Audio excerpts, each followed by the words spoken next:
So we get to get this going. Guys, as I mentioned, I am so appreciative that you guys are here with me tonight. Now guys, my inspiration when I think about giving talks is about 2 years ago, and by the way, this is like my 9th or 10th year at WPPI, I absolutely love WPPI. Now that I'm on this streak, I have a hard time thinking I could break it. Like I gotta just keep going and going and going, right?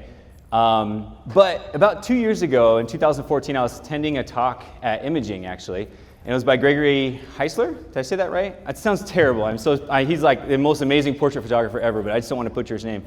And I saw him talk, and I love that he got up in front of everybody, and he basically took about 30 or 40 photos, and he just went through and explained how he did them, what was his thinking, what was his purpose. And I walked away from that talk just so inspired by him. And the way he was able to just kind of talk about his photos and explain what was going through his mind. As I was kind of putting this together, that really came to my mind as well. I was thinking, I would love to share some stuff, share some tips. I even threw in some marketing ideas, the things that I like to do. But more than anything, I hope that you guys walk away and feel like, okay, I can do that. In fact, I can do better than that. And now I know exactly how to do it. I know where to place my lights. I know what tools to use, that kind of stuff. If you guys have questions, I'm hoping that we can save some time at the very end so that those who do have some questions, we can ask them and everybody can learn from it. If we don't, if we get kicked out of here, I would be more than happy, or in other words, if they shut off my mic, I'd be more than happy to stick around and answer any questions as well. So feel free to come up and ask me anything, as well as, guys, there's one other place that I tend to reside quite a bit on Facebook. It's the MagMod community. So if you're not a member of the MagMod community, you can just search MagMod community, ask to join, and there's about 13,000 photographers in there sharing ideas and tips, and I'm in there every day. So if you have ideas or questions or anything you want to run by me, you can find me there as well. So with that, here's my information. There's my website, my Facebook, my Instagram. I've kind of gone on a social media fast for a bit, except for the community. But and then lastly, if there's something in particular that maybe you gained from this, or that you have a question and you want to tag me somehow, whether it be on Instagram or Twitter. I'm trying to remember the last time I checked Twitter. I think my phone tells me. You can hashtag WPPI Trevor, and I'll check that and just get back to you guys. All right, I have to throw this in there. This is actually, I feel bad because this is my kids like 2 years ago, but I am that photographer that does not take pictures of my own kids, like the shoemaker that doesn't have shoes for his kids. I'm terrible in that sense, but I have to throw it in because I adore my kids. I got lots of cell phone photos, and I gotta remind myself to go out. So guys, the reason I put this in here is because, honestly, when it comes to photography, what I do and the reason I have built my business the way I have is because I try to do things quick and fast and easy. I want to get it right so I have less time editing. And then that way I can spend more time with these little munchkins. I like that word. And so, I mean, that's really what it's all about. And so I pride myself, for those who know me, they know Trevor has 6 kids. That's just, I talk about it all the time. I love it. So when it comes to these presentations, I know there's 2 things that you always have to do. And one of them is put in some weird bar chart that means nothing. And the other one is pie chart. Not a pie chart. Those who have been to my presentation in the past, what's the other one? Cat GIFs, right? I always put in cat GIFs because this is my favorite cat, by the way. And yep. Every presentation needs at least 4 or 5 cat GIFs, just because, I honestly think that with cat GIFs we can learn from them. And here's what we can learn, you guys. Every time you watch these, here, I'm gonna let them go for a minute. Oh, don't worry, there's more. I honestly want you guys to look at that and say, you know what? That was me in photography. I went out there and I completely failed when I tried to do that lighting, or when I tried to set up a mag bounce, or when I tried to do cross lighting, or whatever it is. Like, I want you to fail. And if you guys ever go online and watch cat jumping fail videos, every single time, what happens? The cat jumps off, completely fails, and then watch the rest of the video. He walks away, he's like, yeah, I'm badass. Like, he doesn't be like, oh, I'm so ashamed, and like, No, he's like, that's cool. I'm all right with that. And that's how we need to actually even think about ourselves when we're out there. If we fail in the middle of trying to use speedlights in some weird way that we've never done before, like, that's okay. We just need to be like, that's cool. I'm badass. Like, that's what clients don't know, right? Like just like cats. Nobody was watching. It's not on YouTube. That's crazy. All right, and then lastly, guys, what I want to do as well is I love marketing. I love giving people ideas on how to grow their businesses.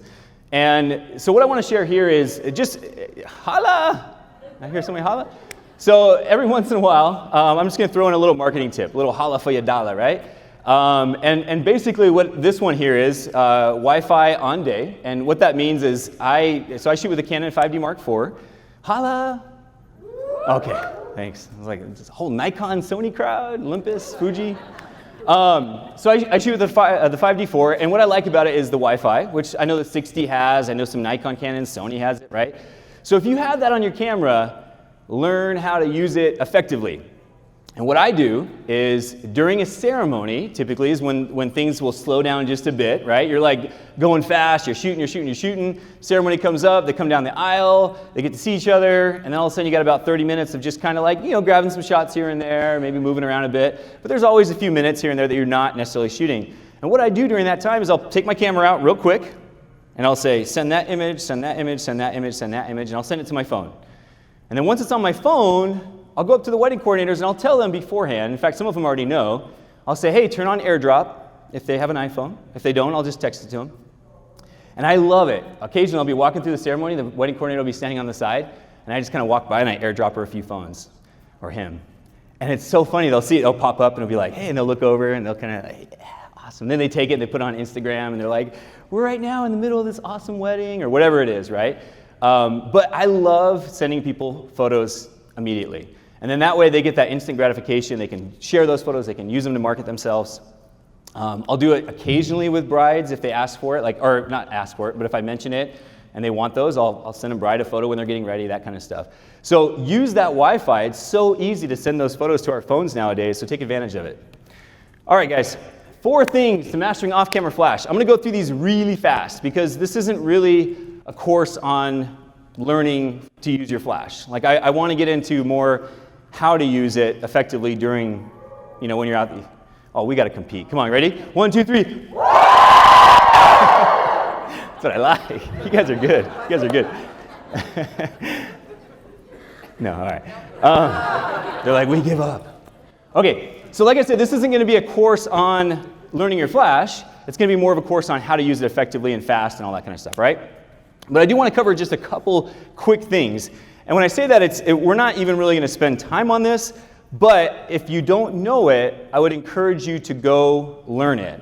And that first one is, of course, the exposure triangle. If you are not yet shooting in manual, go learn how to shoot in manual. Because if you're going to use lighting, you have to know how to shoot in manual. It's just important to be able to change your settings. Like if I'm shooting a photo and I want more ambient light, if I want it to look more daylight and not so flashy, then I need to know how to do that, right? So please go learn that exposure triangle if you have not yet. Check it out. YouTube has all kinds of videos. There's lots of great places out there, Creative Live, SR Lounge, all kinds of great places to learn it.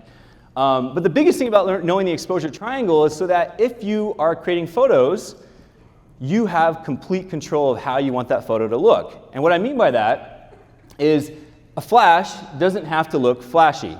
If you don't necessarily want, maybe you're thinking, those people that do use flash in their photos, it's always very, like dark and contrasty and vibrant, and I don't really like that. I like more natural looking photos. Well, all these photos right here were shot with flash, and it was just a mixture of balancing that ambient with the flash, and you do that through the exposure triangle, right? So again, and we'll talk about a few of these photos a little bit later, but make sure you got that down. That's so important, number 1 priority. The next one is shooting with manual flash. And what I mean by that is, if you have ETTL or TTL, just turn it off. Use it in emergencies, but don't use it every day. Don't use it every time you're out shooting with flash, because what happens is it is going to essentially be a crutch for you. And when you're shooting on manual, you're going to actually learn how to see light, how to know what power you're going to use your light at. All of a sudden, you have more control. You know, if you want to add a little more extra light, you can. But if you're shooting on ETTL or TTL, it's just picking for you. And you're hoping that, hey, it nails it. And crazy thing is, if it sees glass or shiny wood and that bounces back, it's just going to be all over the board. One time your exposure is going to look great, and the next time it's going to look terrible. Your batteries are going to be wasted out in a couple hours, right? For those who are using manual, you probably know a lot of times you can use a set of batteries for a whole wedding day, practically. I mean, depending on how much you use flash, because you're not nearly using as much power every time. So use manual flash. It makes it so much easier. Know your destination. And what I mean by that is every time we're creating a photo, we're basically going on this journey. And that journey kind of takes place in our mind. And honestly, sometimes my mind's out of gas. And I'm like, I don't even know what I really want to do. Let's just get through this, right? But often what we're trying to do is we're trying to say, okay, here's my couple. This is what I want to create. This is how I want this photo to look. And we can do that if we know where we want to go. If we're just setting up our lights and just saying, I hope it turns out, I hope it looks okay, then often we're just driving in circles, right? We're not actually getting anywhere. So we need to know creatively what is the vision that we're looking for in our photographs. So just an example, some of you have seen this photograph, especially if you're in that community. This was a couple that I shot. It was actually 5:30 in the morning. It was in August in Arizona, and I told them, it's going to be like 100 degrees on your wedding day. If you guys want, I'm down for getting up at sunrise and doing some photos with you. And they're like, yeah, let's do it. That sounds awesome. I thought they were joking, right? But the bride got up at like 3:30 in the morning. She got all ready, and we went out and did essentially a first look in the morning. That photo on the left was the very first photo I took, but that's not how it looked. I just shot very high ISO, low shutter speed, 1.2, and basically, or probably not 1.2 because I can see the building, but I shot it where I had enough light that I was like, oh, that looks great, but that's not where I wanted to go with it because it was 5:30 in the morning. The sun was coming up, and that's what it looked like on the right. And so knowing my destination, what I want it to look like, I just popped up some flashes and shot a new photo. These photos were taken literally about 3 minutes apart. The one on the left was the first one, the one on the right was the second one. So again, if you know where you want to go, then you can put your lights, change your camera settings, and do everything you need to do to get there, right? If you don't, you're going to be driving in circles. Just a couple other what's the word I'm looking for? A couple other examples. The one on the left, I shot, and then the coordinator came up to me, she's like, Trevor, we got to get them in. Like, they got to go now to go do their grand entrance. Which, by the way, I'm very, very stickler on timelines. I want to stick to timelines all the time. But surprisingly, she came like 10, 15 minutes early, and I was like, okay. And when she said that, I wasn't going to fight it. I wasn't going to be like, well, I got 10 or 15 minutes left. I was just like, let's just do it. Let's go. Well, that was right in the middle of me shooting a sunset photo. And I told the couple, I said, hold on 1 second. I immediately thought, okay, I need to go quick. I got like maybe 1 minute. So my destination is just going back to natural light. And knowing that, I go back, turn off my flashes, and I just immediately shoot the one on the right. But you can see, again, it's all about just knowing where you want to go, right? Let me just give one more example here. This was a photo that we went up on top of the mountain. You can see the sun started to set. I shot that, and I'm like, that's not where I wanted to go. I didn't want it to look like that. So I quickly pop up a flash. On this one, we're gonna get into this a few minutes, but on this one, this is all I used was this guy right here. And I know a lot of times people think, wow, I got to use big modifiers to get this nice soft light, and I got to spend $3,000 on flashes and all this stuff. And it's not true. Like, you can actually get really nice light. Sorry, modifier's dirty. You can make really nice light with even just depending on the position of it. So this shot right here, I shot it and I said, that's not where I want to go. Let's change that. Pop this up. 2 minutes later, I get this. And I'm like, hey, that's closer. That's kind of where I wanted to go with it, right? Now, had I done that, had I darkened down the scene without a flash, what would have happened to the couple? They would have been dark. They would have been silhouetted, right? Which could have looked nice if I had them separate a little bit, and hold hands or something like that. But then I was like, okay, that's cool. That's my destination. Now I want to scoot back. Let's show a little bit more of the scenery. Perfect, right? My flash is just camera left, just barely off the scene here. I shoot that, and then I told the couple, okay, hey guys, I know you had one more outfit that you wanted to wear. And obviously our sun is like just barely above the horizon, which, by the way, guys, what would this have looked like if you were out shooting right now? Would it be dark? Would it be sunset? What would it look like to the naked eye? It would be bright, right? I mean, when that sun's above the horizon like that, it's bright. So I don't have my settings on this shot here. If anyone wants them, you're welcome to hit me up afterwards and I can look them up. But basically it would have been bright. But that's not where my destination was. I wanted to make it dark, right?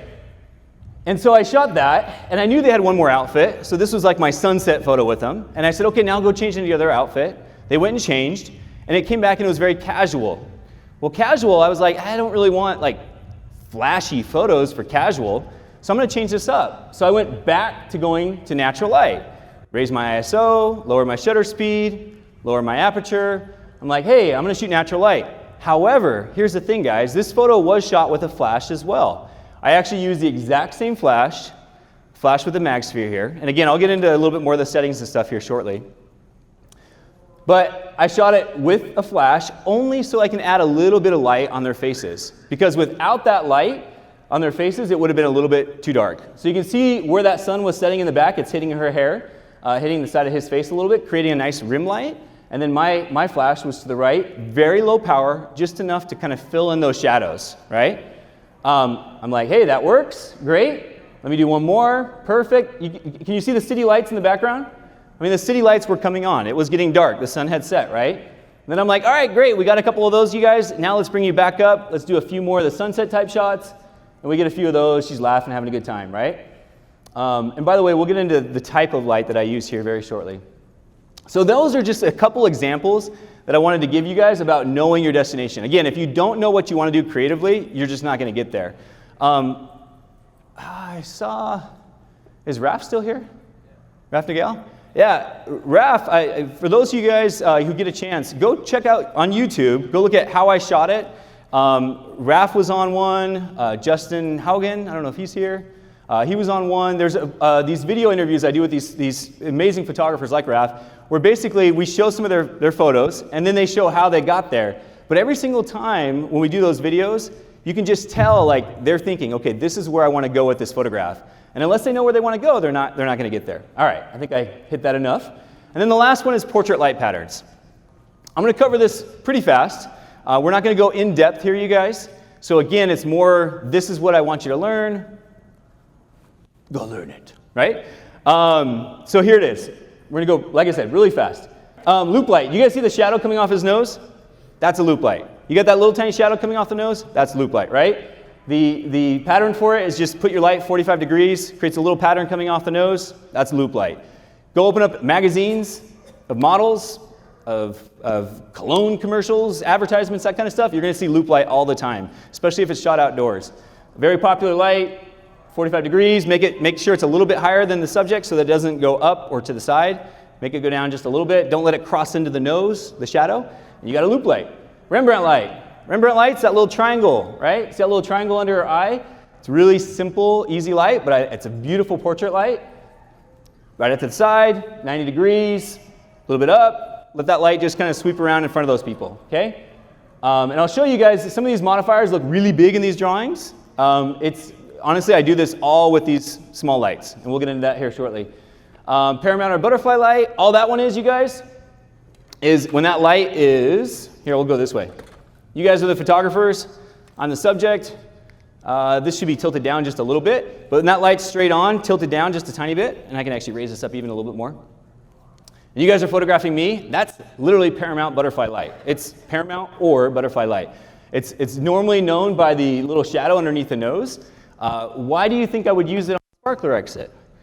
Well, it's because my light was literally right at the end of the exit as they're running out, okay? They're coming out, my light's right at the end, and up high, and it's coming down, and it's creating that little butterfly or Paramount light. Very, very simple light, very easy to use, but it's a great one. It's awesome. So take advantage of it. There it is, right? Rim light. Guys, rim light is just basically means that light is behind your subject. It is creating a rim of light behind them, right? Instead of having the typical photo where, you know, a silhouette where the couple's looking at each other, which I have a few in here, I just wanted to show a photo where it's something a little bit different, a little unique, but that light is behind the subject. That's what's illuminating them, right? Same thing here. This is a rim light, but with daylight circumstance, right? I mean, I'm literally shooting in the daylight, but why did I put that rim light there? Just to create a little bit of separation between her hair in the background, him and the brick wall there. Just that little bit of separation right around his hair and her hair is that rim light, right? And how do we do a rim light? You just put the light behind him. Super, super easy.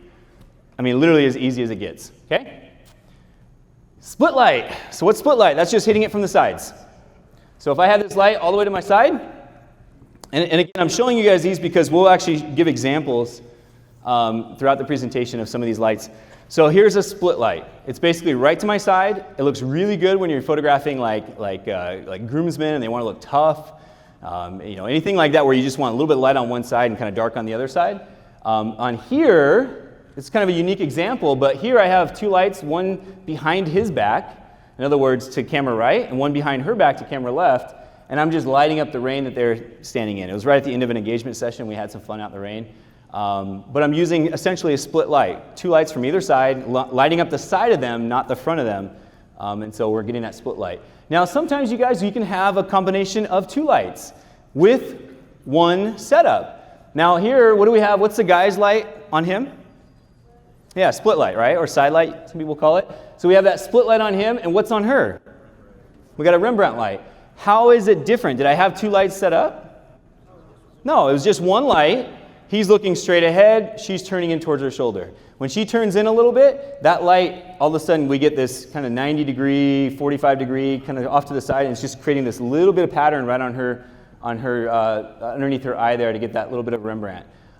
This was literally right at the end of a session, and it was just one of our last photos we took. So again, there's split light, just right off to the side. This is also for those, I won't talk about it this time, but last year I showed cigar shots, cigar smoking shots. This is one of my favorite types of light for cigar smoking shots. The only thing is, I will start with a split light. So I'll have them look all like, super cool, doing their thing right here. And then I'll have him turn and look towards the light and actually blow smoke towards the light. Now, what kind of light pattern is this? I think I heard it. Yeah, Paramount, butterfly, exactly. So now they're looking at the light. Where am I photographing from? I'm still back here where that stand is. Or excuse me, if I have them looking this way, you guys are the cameraman. I'll do this way first, then I'll have them look at the light, right? And we get this nice, really cool cigar shot. So, all right. So what makes wedding photography unique? Why is it that for wedding photographers, we have to be, quick and I mean, what makes us unique compared to studio photographers? Let's use that as, and not to say that you can't be a wedding photographer and a studio photographer and a portrait photographer and a family photographer. And in fact, this question could be for family photographers.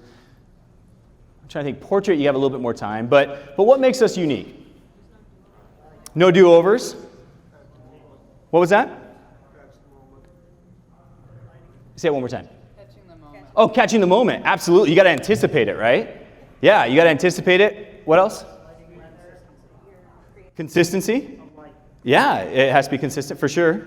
You want those pictures to kind of match, right? 15 minutes to do all the photos. That was probably the big dinger for me that I was thinking about is our time. We're so restricted on time. I mean, these are just some of the ideas that I came up with. But I was thinking also our expectations. Like a lot of times somebody hires us and then they send us a Pinterest board and they're like, this is what I want. I want photos like this. I want to be on this blog. Right? We have certain expectations we have to live up to. We have no redos. We got no studio to shoot it in. In other words, we don't have usually a controlled environment. We're like moving around. We got weather. We got all kinds of stuff we have to deal with. And we have to deal with it in a short amount of time. And we got to lug everything with us. We can't, tell everyone, hey, come with us to our studio and we'll photograph you there. So that's one of the things that, with regards to the wedding photographers. So for me, I have to go to a small footprint because back, let's see, when was this? I want to say it was 2013, earlier than that, 2010 possibly.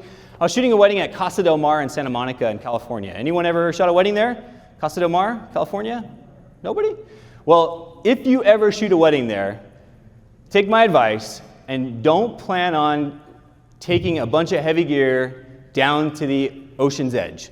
Because Casa del Mar to the beach is across the street. It's 20 feet. But from the beach to the water's edge is about 300 yards. And I remember when I was shooting there, the couple said, hey, we want to get some photos at sunset down by the edge of the ocean. I was like, sweet, that sounds amazing, let's do it. So I pack up my gear, we're starting to head down there. I got my red cart all packed up, full, completely heavy. And as we're walking, I get to the sand and I start pulling it, and I'm like, okay, where is this? Oh my goodness. Like, that's like 300 yards that way. And I got to literally pull this sled that no longer is rolling across all this sand. I left my gear right there. After pulling it for about 30 yards, I was like, I'm done. I don't even care if somebody tries to steal this because I'm just gonna laugh. And I literally left everything right. I brought my camera, obviously, and I brought a couple speed lights. And my daughter was with me on this wedding. She was only 11 or 12, but she wanted to go, and I was excited that daughter was like, hey, she wanted to be a photographer or whatever. And so I said, hey, Caitlin, come with me. And so she was my light stand, and she held my speed lights.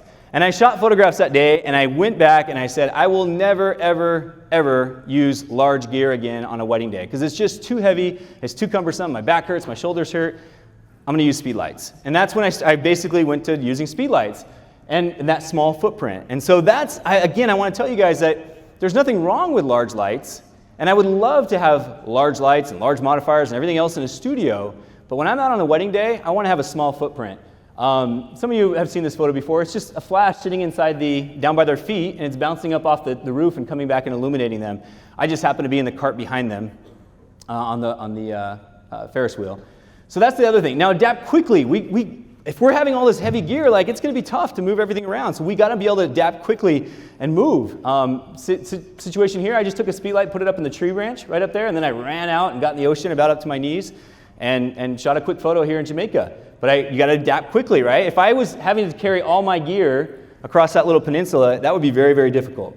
And then lastly, all weather. You guys saw this photo earlier. It's just, I want to make sure that if I have speed lights, I can put them out in the rain and they're going to be fine, sort of. I just had one break the other day, actually. And I don't want to worry about it. But if I had a big light, if I had battery packs, all that kind of stuff, I just can't do that. So again, I want to be able to move. I want to have it quick. I want to watch more cat GIFs, right? Oh, look, we even got a cat watching down here. Boom! All right. One more time. Boom! All right. So now that's why I want to, here, let's actually go right into here. So why speedlights? You guys got the idea. I don't think I need to mention it again. But what were speedlights missing? That was my biggest thing. I was like, okay, I love speedlights, but what are they missing? And what they were missing for me, you guys, was being able to modify or control, adapt, color, that kind of stuff to my lights. I want to be able to diffuse it, all that stuff. And so that's actually MagMod. For those, in fact, anyone here MagMod user?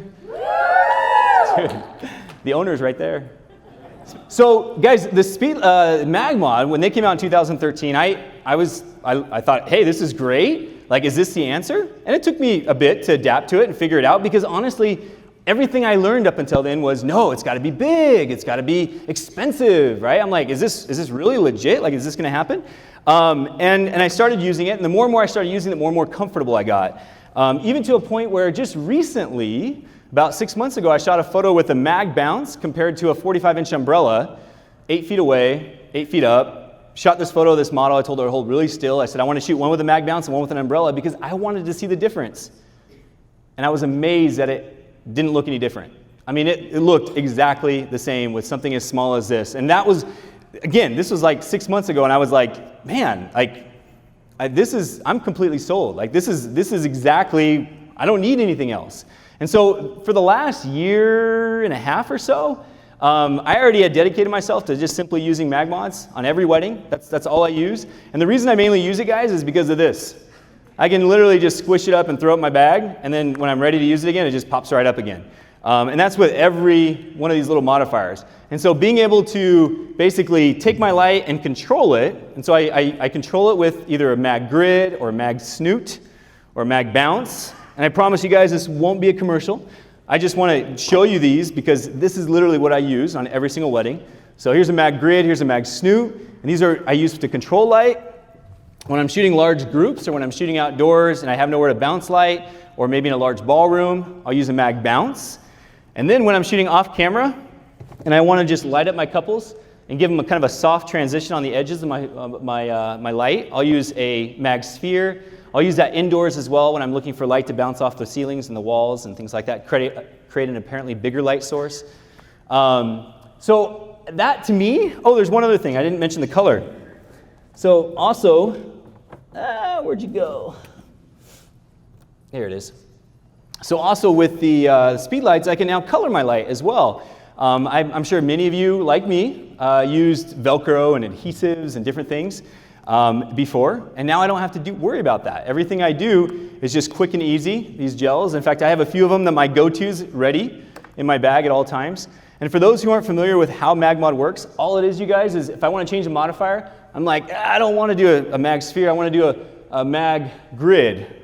I can just, it's all on magnets. That's what the mag name comes from. So it's all based on magnets. I can even stack stuff. I can put 2 grids in a sphere if I want. Whatever I want to do, if I want to add some color, I can do that. So it's all based on magnets. It's super easy. I don't have to worry about putting Velcro and adhesive and all that kind of crazy stuff just to hold my modifiers on my Speedlight.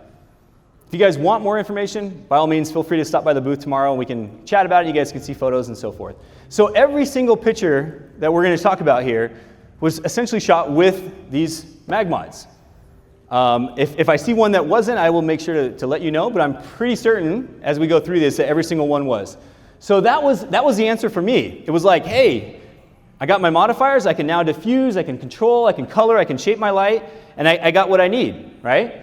And so that's when I kind of went to work. And so this photo right here, this is just a mag sphere. Actually, you know what? Timothy, you had corrected me the other day. You were on this shoot with me. Mag bounce. Is that what you said? That's right. And why? And it's funny because I just looked at it and I said that, and then I was like, that wasn't a sphere. Guys, this was a mag bounce, and the reason it was a mag bounce was because you see that light on the ground. You see how its light kind of went all the way across. And so a mag bounce, what it does, it throws light efficiently across your scene. And so I use this one just at sunset. And I'll actually show you guys the leading up to this shot here shortly. But that was a mag bounce. Here's another one with a mag bounce, big group. And you guys ever have photos of big groups outside? And you're like, how am I going to light this up? This is just 2 mag bounces, one to the left, one to the right. Very fast, very effective, quick, easy. Makes it super simple. This was actually a group of people at a reception that the DJ said, hey, everyone go outside. They didn't know that there were going to be fireworks. And so they just told me, they said, hey, Trevor, do a group photo, and then we're going to launch the fireworks. And so that was the idea of it. Right after that photo, they launched fireworks. This one was a mag sphere, but you guys see that light behind them? All that is I just put a gel on it, and I created my own sun. It was a very overcast day in Utah, and basically I wanted a little bit extra light or warmth to my photograph, and so I just created the mag sphere with a CTO gel, and that's these orange gels, and essentially just added my own warmth or sun to my photograph. Right? So super easy, but it makes such a huge difference in just making that photo like a warm chocolate cookie, right? Doesn't that sound amazing right now? Just me? All right. Same thing, guys. But here's the funny thing. This was the last photo of our session. This was after sunset. It was dark. In fact, it was nearly pitch black. And I just put up a CTO gel, and I was like, hey, just for fun, do you guys care if I do one last shot? And they're like, sure. Put it up, shoot it, and we get a nice, almost looks like the sun behind them lighting them up, right? Just a very simple, warm shot. This one, she doesn't look very excited here. But the reason she doesn't look excited is because she wasn't excited about the sky. She's like, the sky's okay. No, actually, she's she's an amazing athlete playing soccer, I believe at Florida State. Where's the best women's soccer college? Florida State, maybe? She got a scholarship there. She wanted to do some photos, and right here I was just setting up light, and I tested it. I'm like, that light, I mean, the sky looks okay, but I want to do something different. So I basically set up the light to my side. I put a CTO gel on it again, right? CTO, the warm light. Now, when I do that, when I put warm light on my subject, what can I now do with my camera to compensate? Yeah, I can go to my Kelvin temperature in my camera, right? Priyanka, is that right? No. But I did answer. She answered. Oh, okay. Well, I just want to make sure I know your name. Just kidding. So I put the warm light on her, and then in my camera, I brought my Kelvin balance, right? The light balance, or the warmth, the Kelvin temperature down to about 3,000, 2,800, probably somewhere in that range. And by doing that, I make my whole scene blue, except for what? The light that's falling on her, right? So now I get to go from this sky to that sky, and we get this really cool, interesting sport photograph, right? This athlete photograph. Now, is this one light, two lights, three lights? Two lights. Yep, two lights because we got one on her face, right? A very thin, controlled light using a mag grid, and then one behind, right, that's lighting up her arm and her shoulder. And again, this was done with CTO gels to warm it up so that we can then make that sky very blue. Guys, this was shot just minutes apart. That was just me getting my light settings test. She had her jacket on because she was cold, because it was a cold day. And then I just turned it around. Okay, now look this way. She didn't move. It was the exact same place.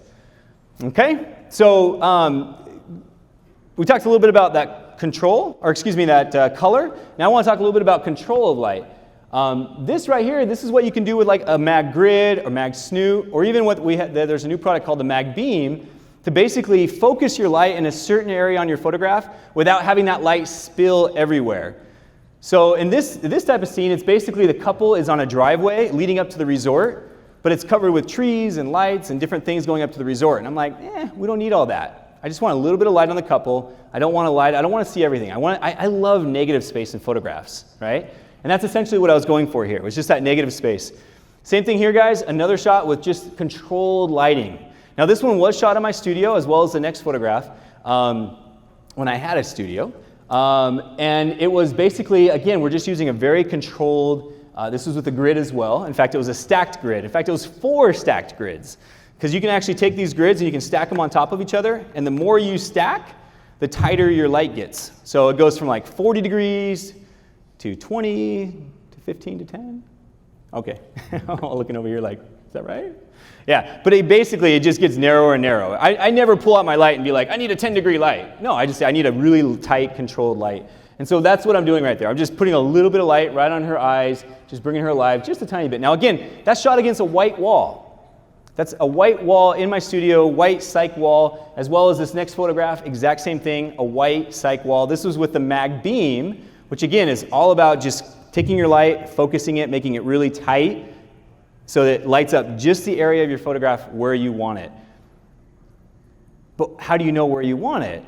Well, that goes back to knowing your destination, right? You got to say, okay, what do I want to do with this photograph? Do I want this really tight light on this person? Absolutely. Okay, what am I going to use to get there? So you got to know, you got to have that creative mindset. You can't just put up a light and say, okay, I hope it turns out. You got to know where you want to go with it, right? So this next shot, it was okay. It was my setup shot. I was like, okay, let's see where we're at, see where my light's at. Looks decent, looks okay. But I'm like, man, like that girl, that athlete girl, like I want something more exciting with this. I need something more out of this. I want to do something with the sky. And so with this one, I took a colored gel, and instead of using a warm CTO gel, I actually used a green gel, a green fluorescent gel, essentially. And why would I do that? And the reason is because it's a complementary to, or excuse me, the opposite from the magenta.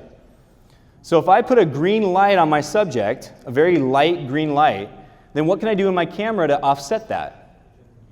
I can tell my camera to go to white balance shift, and I can say, I want more magenta in this photograph. And when I do that, I have green light hitting my subject, I got my camera saying more magenta, and it balances it out, and I get this beautiful, nice, beautiful light on my subject. In other words, the color of the light, and I get to do something cool with my sky, right? So there's more photographs here in this whole set, but you see how the sky, again, this is just minutes apart. I darkened it down in camera, and then I'm making that sky more magenta, basically, really just bringing something out of it. All right. I'm going to show you guys, I'm going to go through these a little bit fast, but I want to show you just series of photographs with couples, and I'll just quickly mention kind of what I'm doing here, okay? This first one is just the sun behind him. That's my rim. The light in front of him is just Paramount Butterfly. Literally, I'm standing right next to my stand. I'm just casting a little bit of light down on him. Then I'm like, hey, that sun's just about to set. Let's go right up here on the hill. Let's do a quick silhouette photograph. Awesome. We got the silhouette. Looks beautiful. We got this amazing sunset. Like, I was blown away how warm it looked. And I'm like, this is incredible. Let's go ahead and set up a couple lights. Let's do some side lights.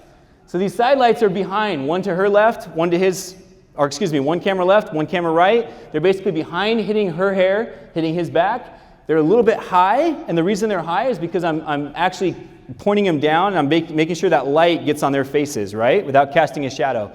Sometimes in these environments, you guys, you might have to have the one guy up a little bit and the girl just back just a tiny bit so that that light hits both of them without casting a shadow on each other.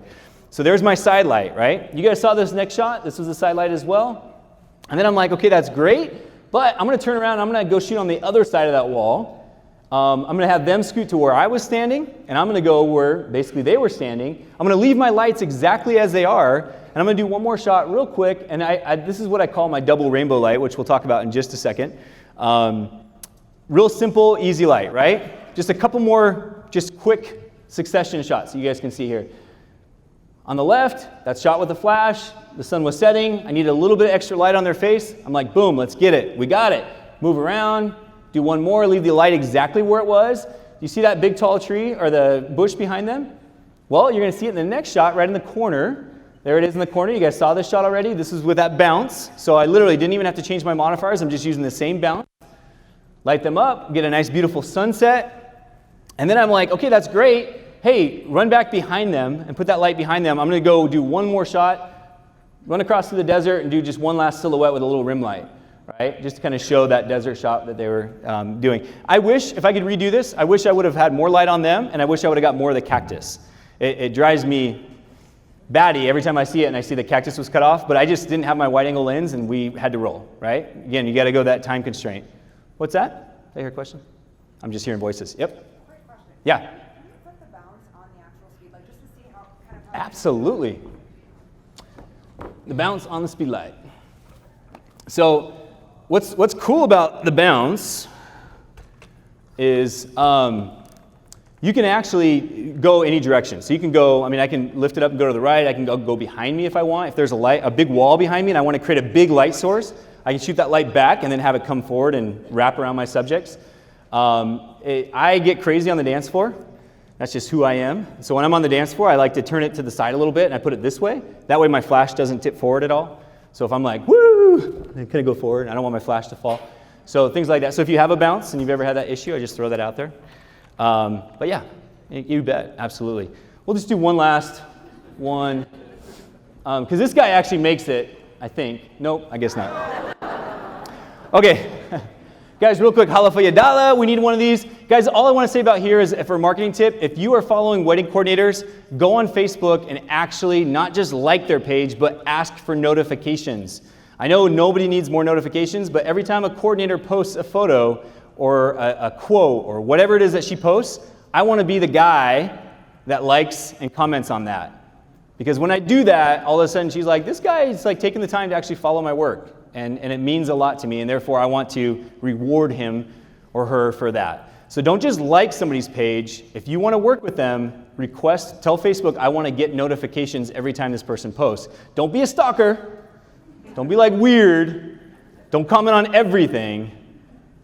But when you see something you like, make sure to comment on it, okay? Quick little tip.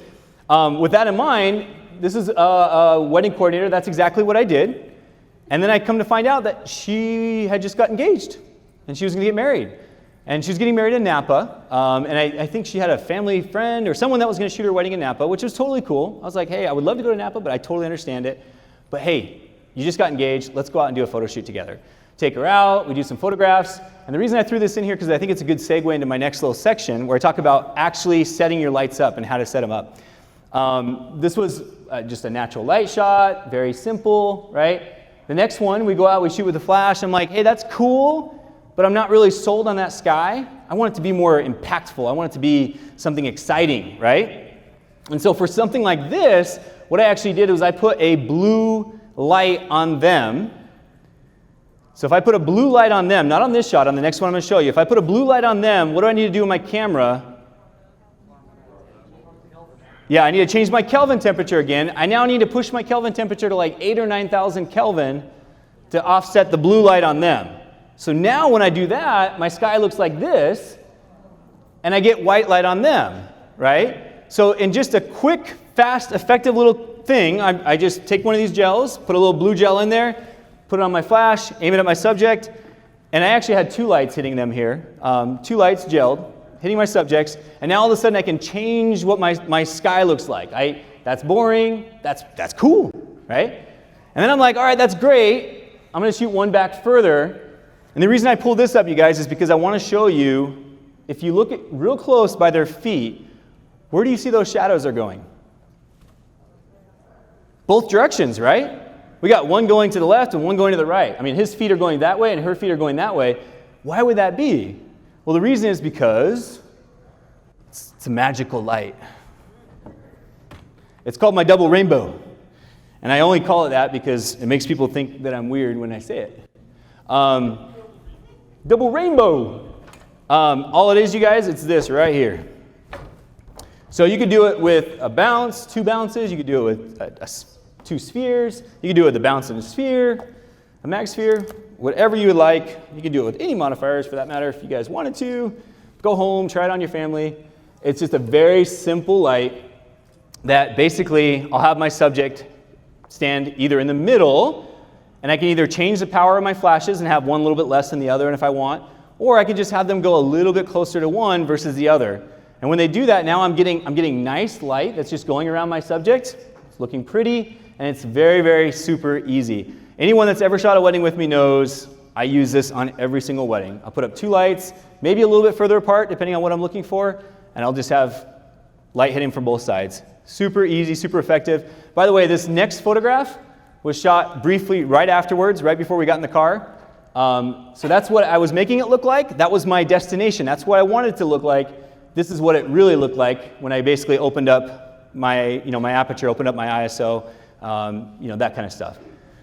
You can see, I mean, it's obviously getting a little bit dark, but it's just a completely different look. So that was, hey, let's do one last shot, and then let's get in the car and go, because we shouldn't be shooting in the street anyways.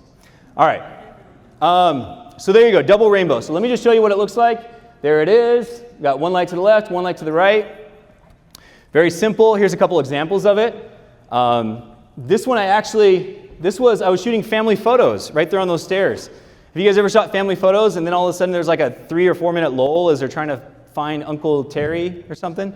And you're like, okay, like what are we gonna do? So during that time, as they're like searching for whoever, I basically told Priya and Chris, I said, hey guys, can you just stand on the stairs? Let's just get a few shots in real quick of you guys. And so as the family's all standing behind me watching, I just have my double rainbow light, which is exactly what I like to use for family photos even often. And I just create a nice, simple photograph, right? Same thing here, double rainbow, Tiffany and Rylan. I saw you guys. You guys were on this shoot, you remember? Very simple.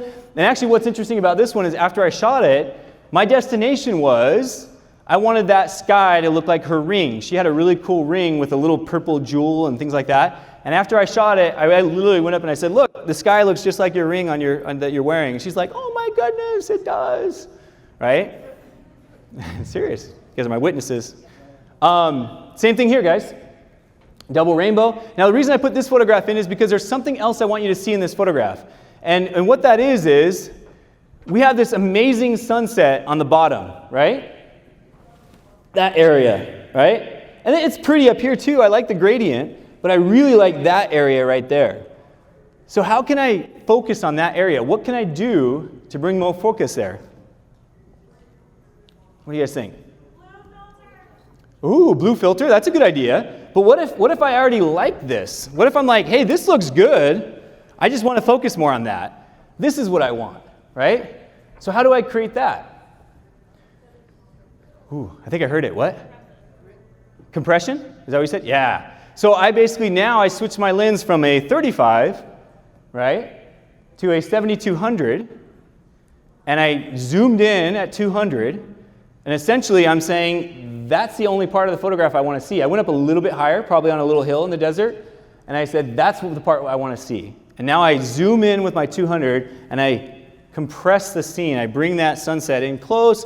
I create my little box of what I want to see in my photograph, and I'm able to use the exact same light. There's nothing that's changed in my light. My setup was exactly the same. It looks like his shoulder turned in a little bit, so we see a little bit more shadow on his upper cheekbone, but I was okay with that. She looks good, and voila, we were able to get that quick photo. Another example of double rainbow is this guy right here. Same type of thing. You can see the shadows. Look at the shadows on their feet. You see how his goes to the right, hers goes to the left. Now guys, if I submit this photo to a contest to be judged, that might be the first thing they point out. They might say, this photo doesn't win any awards because the shadows are inconsistent. We got one going to the left, we got one going to the right. It's kind of funky lighting. I don't even know what this guy calls this lighting. Probably something stupid. Probably learned it. No. But that's not my worry. I'm not out there. I mean, by all means, for those who have won awards at WPPI or other contests, like you guys see, like the photos out there that are award winning are absolutely incredible, like truly incredible. But I don't necessarily need every photo to be an award winner. I need to create fast, effective, awesome lighting for my clients so that they can remember their wedding day. And I have never had a client come back to me and say, is there any chance you can maybe Photoshop one of the shadows out so it looks more natural? Like, right? If it happens, I'll let you guys know. So again, very, very simple. It's my go-to lighting every single time. My second go-to lighting is what I call cross lighting. Okay? Well, I shouldn't say I call it. That's just what it's called, right? Cross lighting. Basically what that is, you guys, is just we're going to take one light. And by the way, is there any questions about double rainbow? The magical lighting? Yeah? In that shot that you had them standing on the steps, how did they not double shadow cast? Ooh, that's a great question. So my lights were really high. And so I bet if we were to look, if I were to go up a little bit higher, you would see shadows going across the stairs. But my lights were pretty high. The reason I like them high is because when I'm shooting any kind of family photos, I just want that light to just kind of feather across them. I want it to light them up a little bit, but I don't necessarily want it to be the primary focus of my photograph. So I love these stands right here, you guys.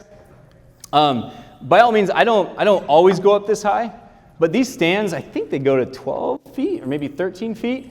And there's occasions where I might use it. And that's mainly like if like a bride's entering, or excuse me, like a grand entrance, like when they're like getting ready to dance and so forth. That big group photo, you saw those two mag bounces. That big group photo, it went up that high because I wanted to make sure that light got all the way to the back, right? And so I want to make sure that, and also not only that, but I want to make sure that the people in the front were getting like blasted with light. When I have it up high like this, it's kind of feathering down on top of them and it's going all the way to the back as well. So, and now it wasn't nearly this high when I shot this, but it was definitely a little bit higher. And so the shadows are going to go down to the sides. I think it kind of looks like you can maybe see a part of hers on the right wall there. What trigger do I use? I personally like the Canon 600 flashes with the built-in triggers. And so, I'm sorry, I'm not sure who I'm looking at. Oh, awesome, thanks. I'm like just kind of looking in the general area, hoping somebody makes eye contact. Oh yeah, right on. Awesome, awesome. Yeah, I like the Canon 600s just because it's built in. I like keeping things simple and easy, right? These guys right here, I just bought these the other day on Black Friday, Flashpoint, I think from Adorama. Thought I would try them out and see if I like them. So I brought them to WPPI just so I can play with them a little bit and experiment and learn them. So yeah. Any other questions about double rainbow before we get into crosslight? Yep. Do you position your lights about 45 degrees on each side of the camera? Yeah, the question is, do I position my lights about 45 degrees on either side? And the answer is absolutely, yeah, about 45 degrees. I might have one to go a little bit in. You know, it doesn't have to be exact, but typically about 45 degrees on either side, each one of them. And then usually I'll have one just a little bit closer than the other. That way my light ratio is going to be a little bit different. By the way, if there's one more thing I could add to that list of 4 things and make it 5, would be that I would also make sure you learn about inverse square law. Again, I'm not going to get into it right now, but the inverse square law it essentially tells you that if my light is perfect from here to here, right, to my first row right here, if that's a perfect exposure, if I double that distance, if I go back here, I don't lose half the power, I lose a quarter. And now my light is only a quarter of the power of what it was when I was over here. If I go triple the distance, it's now only 1/9 the power. And so when you take that into consideration, if I move my lights even just half the distance of what it was before, now I can change the power of my lights without doing anything. I can literally have my 12-year-old daughter, instead of saying, hey, Caitlin, can you go in the flash menu, hit C1 GR, hit the plus sign a few times, go from 1/16 to 1/32 power, hit menu, change the channel to 3. I don't have to do any of that, right? I can be like, hey, Caitlin, can you move that back 5 feet? And she moves it back, and I'm like, thanks, you just changed my flash power, right? Makes it really easy. So inverse square law. Got one more question. Okay, so that's my question. Are you not light metering? Nope, no light meters. Yes? Another question. I lived in Arizona and I never saw clouds in the sky. How do you? The question was, I lived in Arizona and I never saw clouds in the sky. And you are absolutely right. You're 100% right. There are hardly ever clouds in the sky in Arizona. Especially I lived in Paraguay, South America, for 2 years, and every day was big, puffy clouds. I wish I could be a wedding photographer down there. But not all these photographs were shot. This one was in Arizona. So a couple things. One, not all of them were shot in Arizona because I've traveled quite a bit shooting. But when I do see it and we get a sunset, you better believe that I am taking advantage of it. And I'm going to get that couple out there and we're going to do some cool photos with it. So yeah, but you're absolutely right. It's a great observation. There's hardly ever clouds in Arizona, which is kind of funny. For those who are used to it, now some of you are like in New Jersey, you're like, yeah, but our sunsets don't look like that. Like it's just blue and gray, and right? But that's where you can do some cool stuff, right? I mean, I didn't use colored gels there, but you can do some cool stuff with it. All right, let's get into crosslight, you guys. So with crosslight, basically, if you just imagine that your subject's in the middle, and you have one light. So you guys are the photographer. I'm the subject. Okay? I got one light here, one light here. They're aiming towards each other. I got my subject right here in the middle. Okay? Again, you guys are the photographer. You're shooting the photograph. Unfortunately, not you guys. These guys. You get the gist. All right. So here's my cross light. Right? 2 lights crossing over me. I got one here, one there. Now it all depends on the position of my subject. If I want to position them this way and have them look back, I'm going to use this as my main light, right? Because we're photographing over here. If I want to go this way, now what am I doing here? I'm getting one light here, one light behind them. That light behind them essentially is like my rim light, right? Or maybe if I'm having them look straight ahead, I have one light here and one light kind of wrapping around on this cheekbone, right? So let's see a few examples. This is one of my favorite lightings for first dances. And it's just a simple cross light. And the reason I like it for first dances is because I got them covered no matter where they're moving around the dance floor. I can go here, I can go there, I can get all kinds of different lights. So if you guys are in a hurry and they're coming in for the grand entrance and you're like, I don't know what to do, like just set up a cross light. Put one on one corner of the dance floor, one on the other corner of the dance floor, put them at the same power. Doesn't even have to be different powers, just put them at the same power, put them in the same group, make it simple on yourself, and then just walk around the dance floor shooting from different angles. And then look at your photos later and say, what do I like the best? What looks best to me?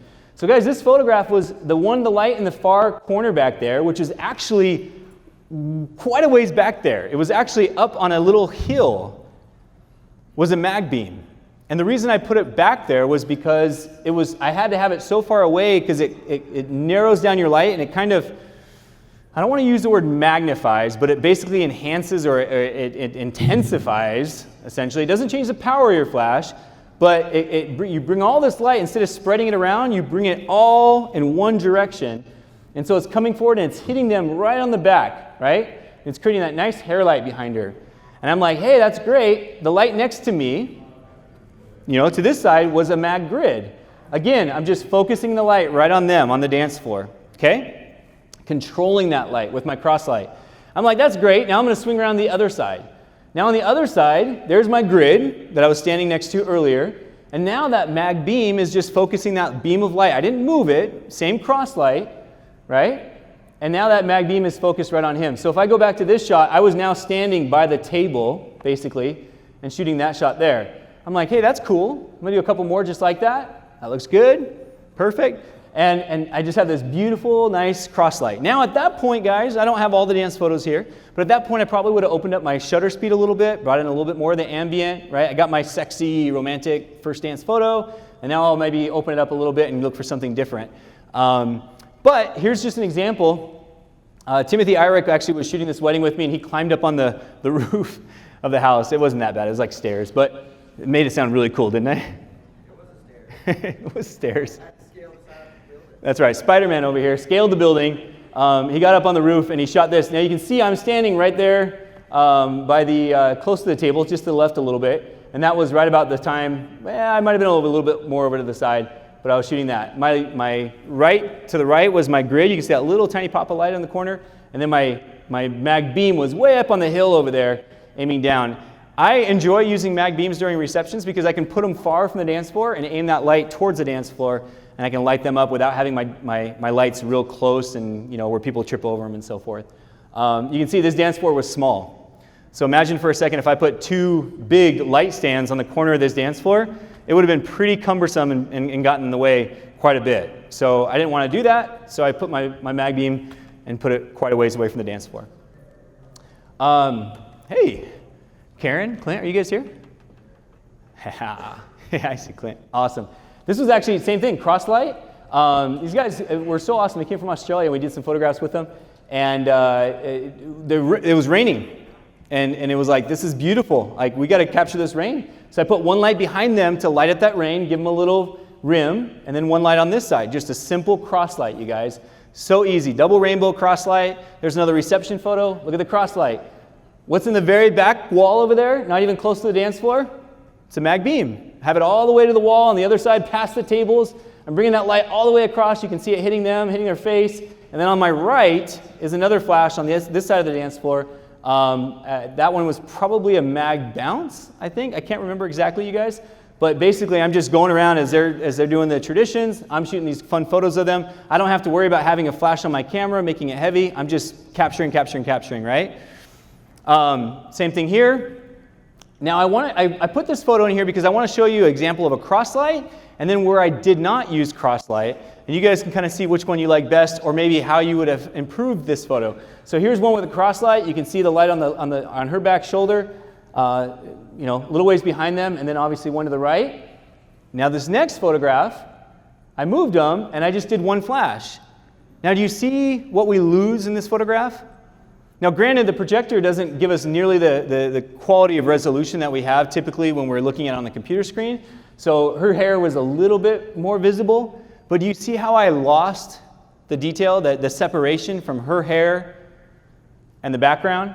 And that's where that cross light or a rim light would have really helped this photograph.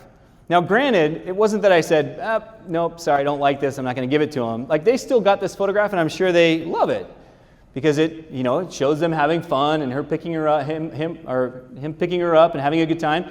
But I wish, if I could go back and redo this, I wish I would have set up a cross light or a rim light, something behind them to create that separation a little bit. The only reason I didn't was because it was dark, and right behind him, it kind of goes down like a little cliff. Not terribly, he's not far, but it's just inconvenient to set up a light. So had I had an assistant holding a stick or something back there, it would have been a lot easier. This is 2 mag bounces, 2 mag bounce cross light. One to the left, right? She's looking towards it, creating a nice paramount or butterfly light, and then one to my right, lighting up the back of her, lighting up her arm, just creating that separation.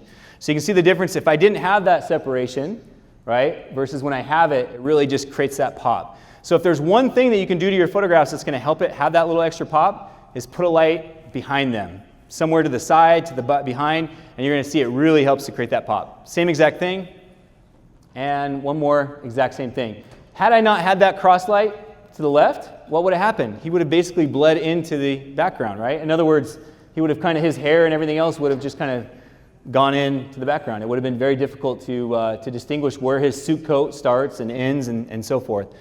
Now guys, another reason that I love using speedlights is because I can be very portable with them. I can use them and put them in places where maybe I wouldn't be able to use a large Alien B Pro Photo with a big modifier, that kind of stuff. Here's a great example. In this shot, there's actually 3 lights in this photograph. There's 2 that are creating basically my rim light. And one of them, I wish I could have my laser. One of them is right on this pole to the left. You see that light hitting that pole? I have a stand there's a little drop off right there. That stand goes straight up and the light is hidden behind that pole. The other one's hidden behind the pole on the right. And I'm just creating this light that's basically coming in and lighting them up from either side. And then right next to me, I'll have a mag sphere that was basically standing right here. So if we were to change this out, a mag sphere pointed towards my couple, creating that light, lighting them up, right? So now I have where's my mag sphere? There's my mag sphere. But I have my mag sphere lighting them up. I have 2 lights, and it's all hidden behind those poles.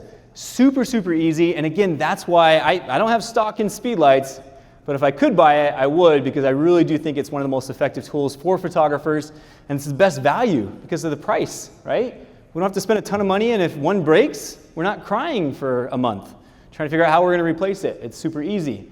So there's another example of that. One more example of hiding a speedlight.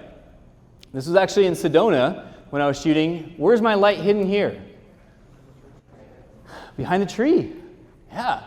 So literally I put my stand up. I have them face towards it. Why? Because I want that paramount light, that butterfly light, right? Have them look towards it. I say, hey, grab his hand and just take a few steps. She grabs his hand, takes a few steps. She's looking towards the light. They're getting this beautiful light. Now, on the opposite end, do you see those tree branches lit up? I have light there too. I was basically doing kind of this cross light, one coming forward, one coming behind, and just getting a little bit of separation. Unfortunately, not a lot hit them. It more hit the branches than anything else. But I was digging it. I was like, that works. It's cool. Guys, this was shot at night. It was already, sun had already set. Look in the distance, in the far distance, you can see the city lights of Sedona. This was about, 25 minutes after sunset. And I just jacked up my ISO on the 5D Mark IV to 6400, brought my aperture down, my shutter speed down, and it was just like, I'm just going to try to pull in as much light as I can. But this is like literally as dark outside. Rim light. Guys, here's an example of that rim light. It's the same couple that you saw where I messed up and I didn't get that cross lighting on them. Just a simple rim light. I put the sphere behind them. We talked a little bit about this earlier. Same thing there. Very easy rim light. See in the distance, you can actually see my stands. Same thing there. Daylight, but yet I put a rim light behind them. I can't emphasize how important rim lights are. Now, I want to show you this next photograph is actually, it was an image that the couple specifically requested. They said, hey, Trevor, we're getting married at Troon Golf Course.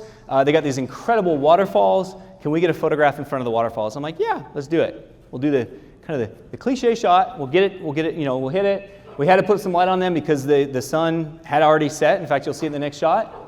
But I open my camera up. I bring in as much light as I can. I put a little light on them, and we get the waterfall shot, right? Great, we got that. Hey, can you guys stay right there? I'm going to go do something a little different. I want to create something a little bit unique.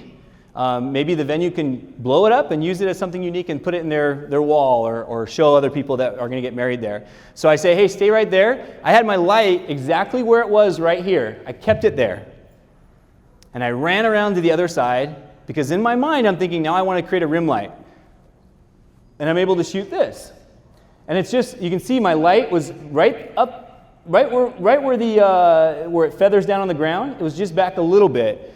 And it was about the easiest fix in Lightroom. No Photoshop. I just take my Lightroom, what's it called? The brush, what's it called? Spot brush. Swipe down, phew, disappears. I'm like, sweet.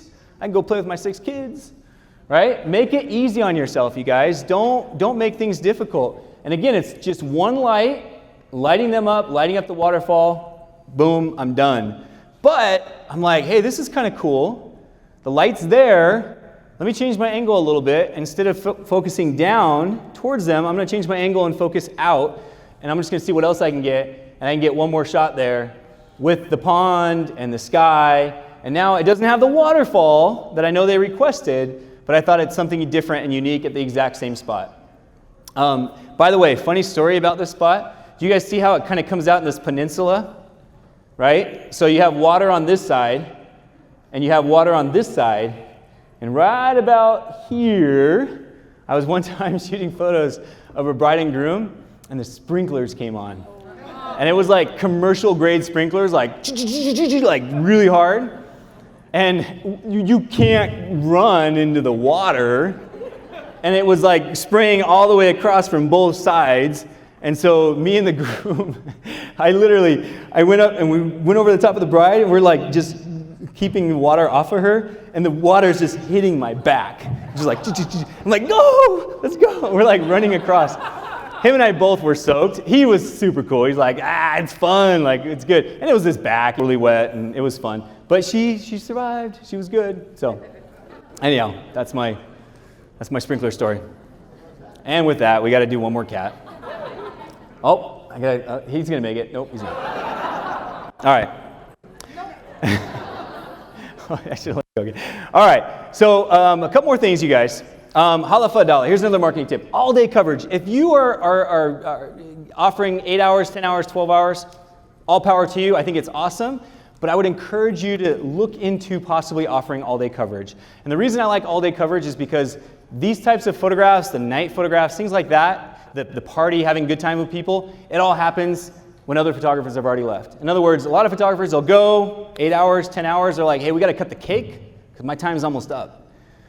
Whereas I like to tell coordinators, when they say, hey, what's the timeline? I'm like, hey, once we get to the party, you guys can cut the cake whenever you want. You can do whatever you want, whenever you want, because I'm here till the end of the night.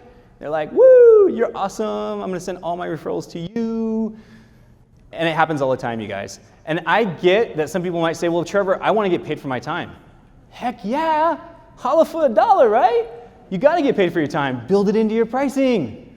If you're charging such and such price for 8 hours right now, just imagine what would I charge for 13 hours or 12 hours, and just build that into your pricing. Raise your pricing by $300, $400 and be done with it. But I promise you, if you start doing that and having fun with people and shooting those photographs and even just experimenting with lighting, right? When they're dancing, you're doing cross lighting and different stuff, it generates business. And that's the way I do it. All day coverage, all day, every day. I love it. And I get all those sparkler exits and all the fun. Here's the thing, guys. When people have weddings, they invite who? Their friends. If you leave at 8 o'clock or 9 o'clock, you are not their friend. You want to be their friend. So stick around, have fun with them.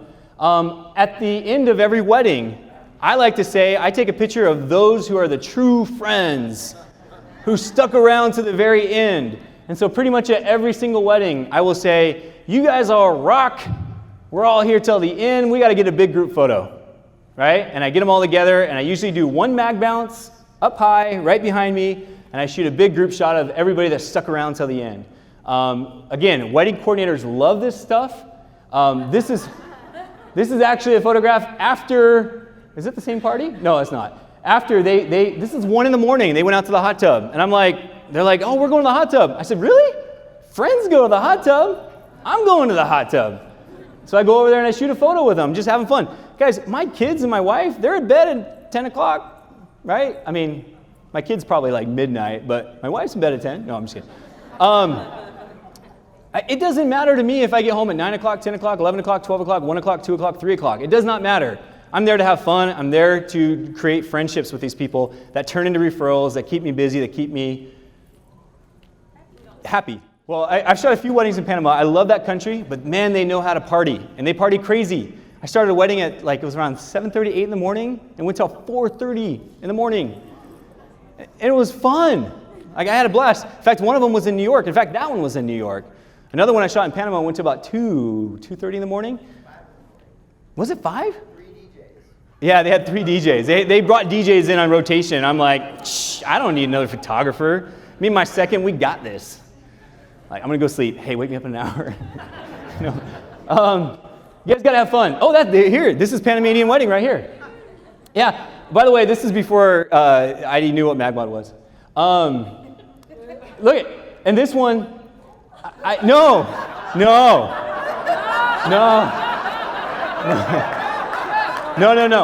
You guys have the wrong idea. Hey, what was that word earlier that you used? Compression, right? This was shot with a 200. I was about 6 feet from her. And my assistant did that. I had to pay him big money for that photograph. Yeah, and the groom looking at me, he's like, dude, don't even get closer. No, but seriously, I was not that close. Okay, guys, I talked a lot about gels. I just want to give you a few more examples of using gels in your work, okay? Because not only can you use it for the color correction, which I've been using it in the past. In other words, I've been using it to enhance the sky, but you can also just use it to actually just enhance a photograph. Because sometimes that's all a photograph needs. You might be like, hey, the light looks great, but I need something else, right? So this one, just a little purple gel, a little blue gel, right? You know what, this next shot, well, I'll just do it anyways. Same thing here. This is just changing the color of the sky, literally a minute apart. We already went through some of that. Here's another one where basically, you guys, that mountain behind him is called Red Mountain. It wasn't red at that time. It was overcast, ugly sky, looked bad. I'm like, what am I going to do to make that red mountain? I boosted up in Kelvin, I changed my magenta a little bit, and then I just add a blue light on them, right? Same type of thing. Purple rings, right? Just having some fun with it. And then lastly, guys, we don't want to make this difficult. You know, we have the double rainbow, we have the cross light, we have the rim light, things like that. But really, I think Zach Arias coined this. It's just like one light. I mean, that's a lot of times all you need is just one light, right? And so this shot right here, I shot it first to get my sunset. I'm like, okay, are my settings right to get my sunset? That's what I want it to look like in camera, okay? I'm like, great. Now what do I need to add to it? Just one light. I take my mag sphere.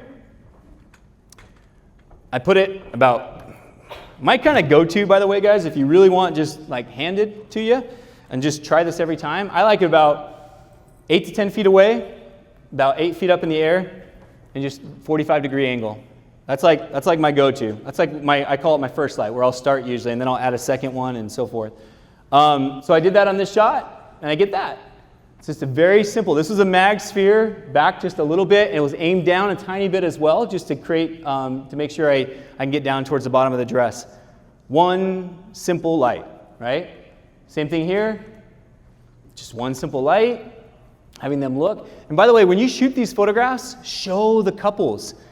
Like, be like, hey, check it out, like this is what the sky looks like, because often the sky doesn't look like that to our naked eyes. We see it and it's kind of like faded light, grayish, maybe a hue of purple. But when you darken it in your camera, by usually just changing your shutter speed, then all of a sudden you start to get these really nice saturated colors. And when you show it to them, man, it gets them excited. And all of a sudden, that sunset session, like, they get stoked by it. They're not like thinking, man, I want to get back to the reception. They're thinking, what else can we do? Like, these are cool. Like, I like seeing these photographs. Same thing here, guys. Just one simple light right off to the right.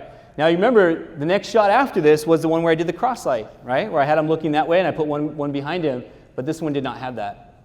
Same thing here. So this whole series right here that you're going to see, the next 5 photographs or so, are just one light. One light with a mag sphere, which is kind of my go-to a lot of times. So we got the mag sphere, we got camera right. I scoot back a little bit, I put a bush in front of me. I call it my ninja lighting, because I'm hiding like a ninja. I have them look towards my light. They didn't even move from where they were. I have them look towards where that light was. And I'm shooting this is called the short side of the face. See the shadow on the side of the face? Basically, that just means that the light was hitting them on the other side, and I'm shooting on the short side of the face. It's the shadow side of the face. Simple shot. I'm like, hey, that's great. What else can I do with this? Hey, you want to jump on his shoulders and be funny and goofy? Great, do it. Okay, awesome. You guys do that. One light. Did not change my light. I just changed my position, right? Same thing here. This is just one light. Now this one, we obviously changed our position. You guys notice this place a lot, right? I love, you guys all have your places, your go-to places. This is one of my go-tos for engagement sessions.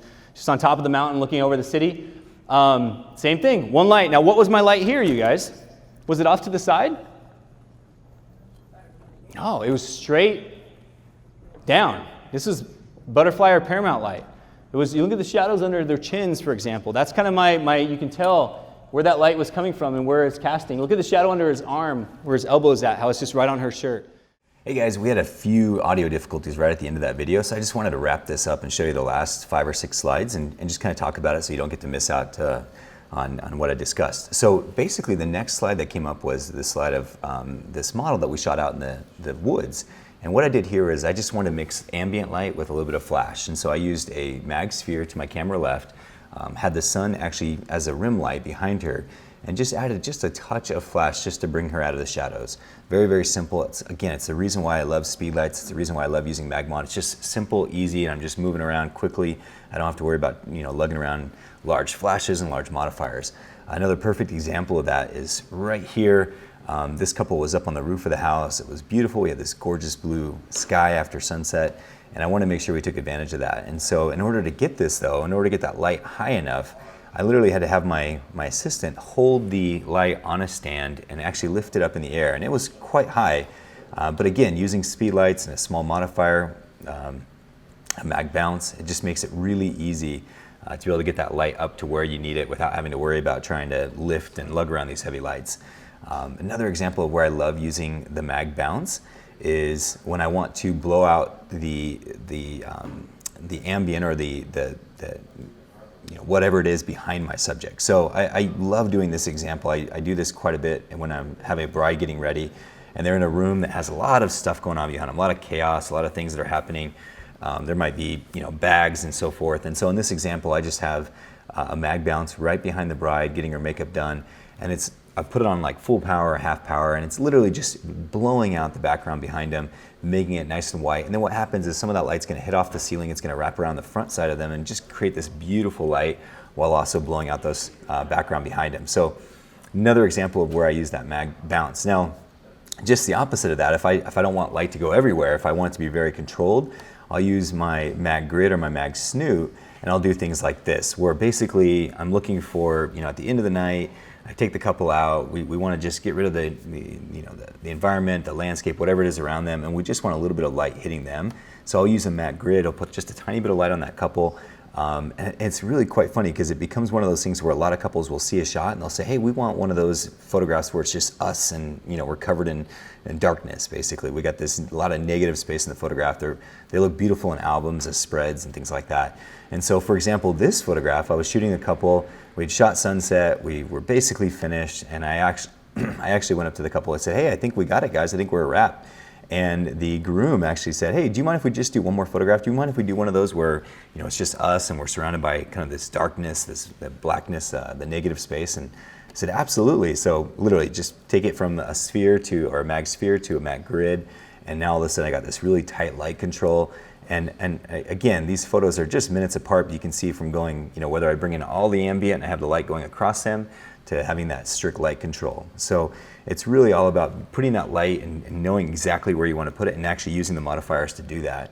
So another example of that is using a mag snoot. I love using mag snoots when I'm shooting products. So here's an example where I'm using a mag snoot on some shoes, just putting that light just where I want it. Same thing with this ring. So here we actually have light reflecting off some water. That's what you see in the background there. It almost kind of looks like fire. And then we have the mag snoot to the camera left that's just lighting up those rings. So really easy. Again, it's all about light control. So, and the way I wrap this thing up is I want to share this photo of a friend of mine. His name is Gabrielle. Gabrielle is actually, his sister was getting married. They hired me to photograph the wedding. And this is him and his sister here at the end of the day. And the reason I want to share this photograph is I was quite nervous when I went to go shoot this wedding, simply because Gabrielle is an amazing commercial photographer out in LA, does incredible work, uses a lot of studios and large modifiers and so forth. And I'll tell you, I was a little bit hesitant or like I said, nervous, because I knew that I was going to be using my MagMod modifiers. And those people who aren't familiar with them, a lot of times they think, these are small, they're not going to do, what they should be, why isn't this guy using large modifiers, etc. But I wasn't about to change anything for this wedding as I do all my other weddings, so I went ahead and just used them as normal. And at the end of the day, as I was showing a slideshow from this wedding, I got to show some photos, and he was wildly impressed. He loved the images. And he asked me, he said, hey, can I get a picture with my sister? And I was like, of course. So here we are at the reception. I set up mag sphere. I think we had two of them, one camera right, one camera left, as I like to do my double rainbow light, as I like to call it. And I shot this and I showed it to Gabrielle, and he was just like, man, what are these things? Like, this is amazing. Like, I love the light that you're getting. It's so simple, but it's great. And it was one of those things where it just kind of helped me to solidify the fact that, hey, I can use small lights, I can use small modifiers on my work and be able to, while other people might look at it and say, you're crazy, that doesn't make any sense, those who are trained in the eye, they can look at it and say, hey, this looks great. And so it just gave me extra confidence when I was shooting weddings to know that somebody like Gabrielle of his caliber was still, enjoyed and the photographs that I was producing with that light. So guys, again, it's been a pleasure talking up here and having this opportunity to share these slides and these images with you guys. Hopefully they've been inspiring in some way. Hopefully you guys have been able to learn a few things you can apply immediately to your own work and take it out this weekend and actually enjoy, whether it be light control or putting more light in your environment or even just coloring that light. However it is, modifying those speed lights, it's amazing. It's an easy way to taking your work and, like I said in the beginning, making it wicked, fast, creative, and really taking it to the next level. So if you guys have any questions, here's my info. Feel free to reach out to me at any time. You can also find me in that MagMod community. I'm in there every day. So feel free to hit me up or tag me there, and I'll be happy to answer any questions.